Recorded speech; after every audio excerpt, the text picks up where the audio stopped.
আসসালামু আলাইকুম ওরহমতুল্লাহি ওবারাকাতুহ। প্রিয় ভাই ও বোনেরা, আমাদের চ্যানেলে আপনাদের স্বাগতম। আজ আমি আপনাদের কাছে তুলে ধরব ইসলামের ইতিহাসের একটি অত্যন্ত গুরুত্বপূর্ণ ও ফজিলতপূর্ণ রাতের পূর্ণাঙ্গ কাহিনী, শবে বরাত বা লাইলাতুল বারাআতের কাহিনী। এটি শাবান মাসের ১৪ তারিখ দিবাগত এক অলৌকিক রাতের গল্প। হিজরি ২য় বা তৃতীয় সাল, মদিনায় নেমেছে গভীর নিস্তব্ধতা। চাঁদের রূপপালকে ঝলমল করছে শহরের পথঘাট, মসজিদে নববীর গম্বুজ।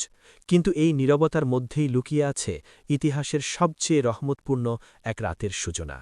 মসজিদে নববীর পাশের একটি কক্ষে গভীর রাতে হঠাৎই উঠে বসলেন বিশ্বনবী মুহাম্মদ সাল্লাল্লাহু আলাইহি ওয়াসাল্লাম। তার চোখে এক বিশেষ ব্যাকুলতা, যেন আসমান থেকে সরাসরি কোনো ডাক এসেছে তার কাছে। গভীর রাতের এই নীরবতায় শান্ত পদক্ষেপে তিনি এগিয়ে গেলেন উজুর স্থানের দিকে। পানির মৃদু শব্দে ভেঙে গেল নীরবতা। তিনি পবিত্র হচ্ছেন এই পবিত্র রাতের ইবাদতের জন্য।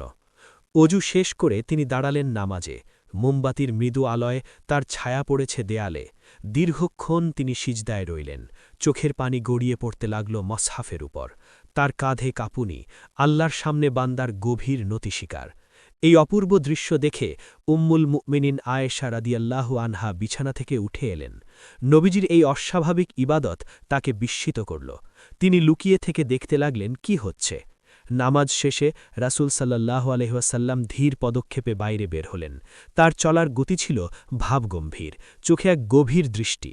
আয়েশা রাদিয়াল্লাহু আনহা নীরবে অনুসরণ করলেন। দেখলেন নবীজির গন্তব্য জান্নাতুল বাকির দিকে, মদিনার সেই কবরস্থানের দিকে যেখানে শায়িত আছে অসংখ্য সাহাবা, শহীদ ও মুমিন। মদিনার পথ ধরে তিনি চললেন একাকী।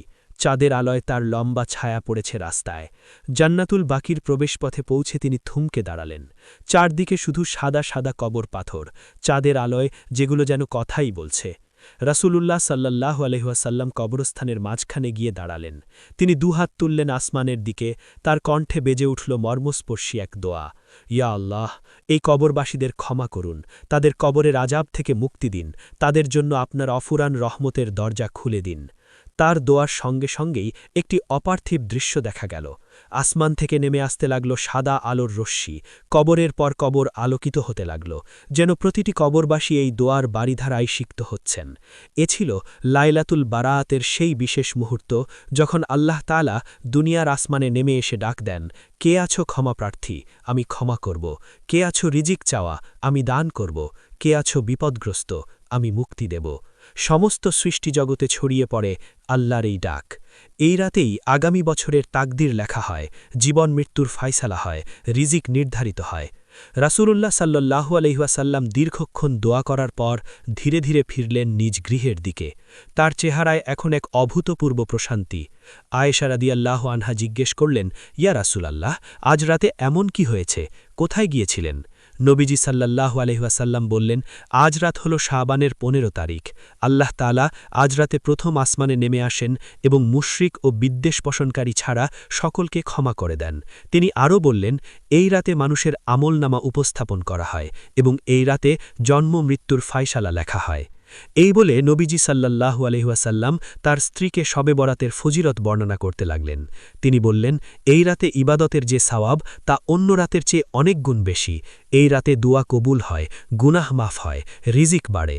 তিনি বললেন, যে ব্যক্তি এই রাতে জাগ্রত থেকে ইবাদত করবে এবং পরের দিন রোজা রাখবে, আল্লাহ তাআলা তাকে ক্ষমা করে দেবেন। তিনি আরও বললেন, এই রাতে তোমরা বেশি বেশি ইস্তিগফার করো, দরুদ শরীফ পড়ো, কুরআন তেলাওয়াত করো। এরপর নবীজি সাল্লাল্লাহু আলাইহি ওয়াসাল্লাম বললেন একটি গুরুত্বপূর্ণ কথা, এই রাতের বিশেষ একটি আমল হল মৃতদের জন্য দোয়া করা, কারণ এই রাতে আল্লাহ তাআলা কবরবাসীদের অবস্থা দেখেন এবং দোয়া কবুল করেন। আয়েশা রাদিয়াল্লাহু আনহা জিজ্ঞেস করলেন, ইয়া রাসূলাল্লাহ, আমরা কিভাবে এই রাতের পূর্ণ ফজিলত পাব? নবীজি উত্তর দিলেন, এই রাতে ১০০ রাকাত নফল নামাজ পড়বে।